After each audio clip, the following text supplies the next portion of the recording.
पाई श्री रामचरितमानस की सुंदर कांड दोहा नंबर 8, 9 व 10 में वर्णित है। इसमें माता जानकी के चरित्र और उनके कोप का वर्णन है, जिसके साक्षी स्वयं पवन पुत्र हनुमान है। जब हनुमान जी अशोक वाटिका में पहुंचते हैं तो सीता जी के विरह को देखकर सीता जी का दर्शन करके जो वर्णन बाबा तुलसीदास ने किया है वो इस प्रकार है। देखि मनहु महु कीर्ण प्रणामा, बैठे ही वीति जात निस जामा, कृष्ण तनु शीश जटायुक बेनी, जपत हृदय रघुपत गुण श्रेणी। सीता जी को देखकर हनुमान जी उन्हें मन ही मन में प्रणाम करते हैं। उन्हें बैठे ही बैठे रात्रि की चारों पहर बीत जाते हैं। उनका शरीर अत्यंत दुर्बल, सिर पर जटाओं की एक वेणी यानी कि चोटी हृदय नसीब रामचंद्र जी का नाम स्मरण करती रहती है। निज पद नयन दिए मन, राम पद कमल लीन, परम दुखी भा पवन सुत, देख जानकी दीन। श्री जानकी जी के नेत्रों को अपने चरणों में लगाए हुए, यानी जिस प्रकार माता जी बैठी हैं वे अपने पैरों की नाखून को देख रही हैं। ऊपर निगाह नहीं कर रही हैं, ऊपर नहीं देख रही, सामने नहीं देख रही, और मन ही मन श्री रामचंद्र जी के चरण कमलों में लीन है। जानकी जी की दीन दुखी को देखकर पवन सुत हनुमान जी बहुत दुखी हुए और क्या करते हैं, तर पल्लो मा रहा लुकाई, करिए विचार करो का भाई, तही अवसर रावण तह आवा, संग नार बहु किए बनावा, बहुविध खल सीत ही समझावा, साम दान भय भेद दिखावा, कहा रावण सुन सुमुख सयानी, मंदोदरी आदि सब रानी। हनुमान जी वृक्ष के पत्तों में छिप जाते, एक पेड़ पर चढ़कर उसके पत्तों में छिप जाते, क्योंकि हनुमान जी के पास अनेक सिद्धियां थी। वे अपना शरीर बड़ा भी कर सकते थे, छोटा भी कर सकते थे, और विचार करने लगे कि क्या करूं, इनका दुख कैसे दूर करूं। उसी समय बहुत सी स्त्रियों के साथ सज धज कर रावण वहां पर आता है और क्या करता है, बहुविध खल सीता ही समझावा। उस दुष्ट ने बहुत प्रकार से सीता को समझाया। शाम दान भय भेद दिखावा, शाम यानी समझाना, दान लोभ भय डर, भेद यानी कि अपना परिचय सब कुछ दिखलाया। फिर कहते बाबा तुलसीदास लिखते, कहा रावण सुन सुमुख सयानी, मंदोदरी याद सगरानी, तो अनचरी करो पन मोरा, एक बार विलोक मम्योरा। माता सीता जी उस दुष्ट की तरफ निगाह उठाकर भी नहीं देखती।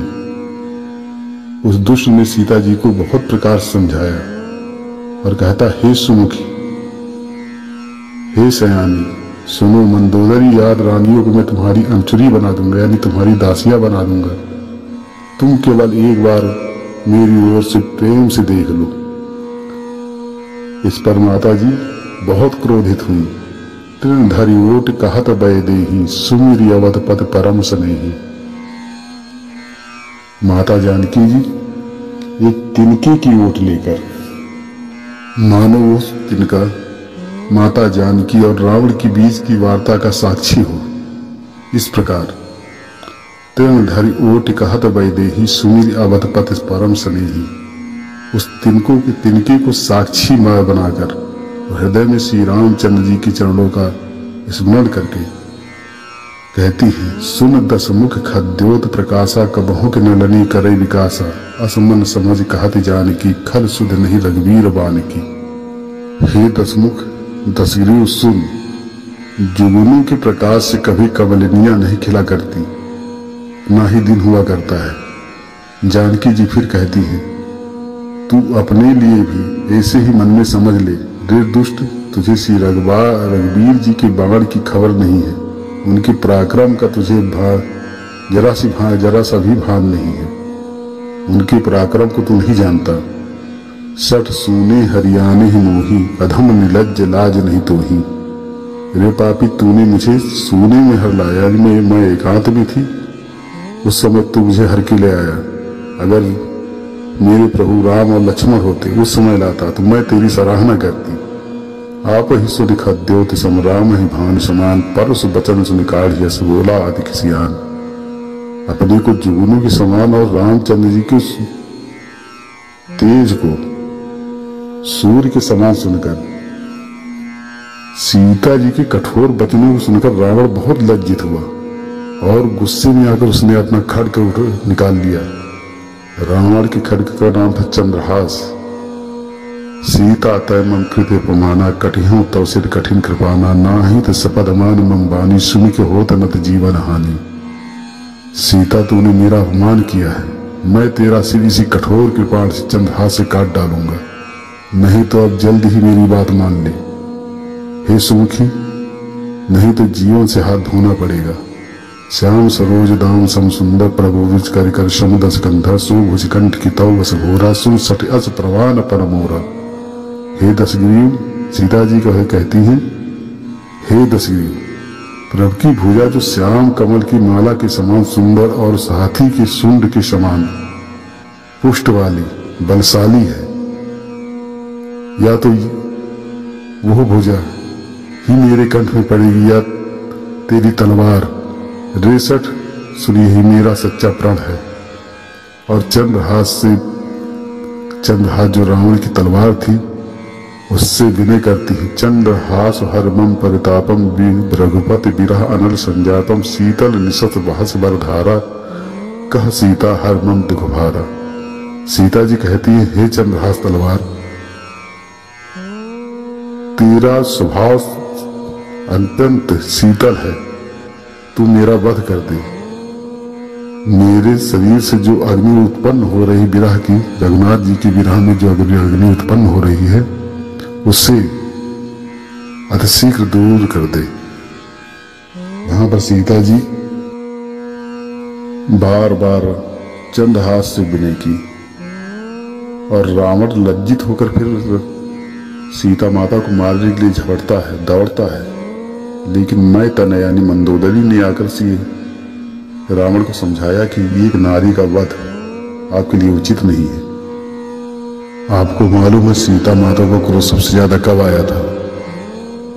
जब रावण ने माता जानकी के सौंदर्य की प्रशंसा की थी, तब माता जानकी को अत्यंत क्रोध आया। उन्होंने सोचा, मेरी प्रशंसा मेरा पति करे, मेरा पिता करे, मेरा भाई करे, मेरी माँ करे, मेरी बहनें करे, तब तो उचित है। पर पुरुष अगर किसी स्त्री की प्रशंसा करता है, उसके सौंदर्य का वर्णन करता है, तो ये निश्चित मानो उस पुरुष के मन में पाप है, इसके अलावा कुछ नहीं है। और आजकल कोई स्त्री की प्रशंसा अगर कोई पुरुष करता है तो स्त्री प्रसन्न होती है कि मैं सुंदर हूं। उस स्त्री को सावधान हो जाना चाहिए कि यह मेरी प्रशंसा कर रहा है तो जरूर इसके मन में पाप है। इसी बात को लेकर माता जानकी ने रावण को अपमानित किया, डांटा, उसकी पत्नियों के सामने, उसकी दासियों के सामने उसका अपमान किया। यह शिक्षा हमें माता जानकी के चरित्र से लेनी चाहिए।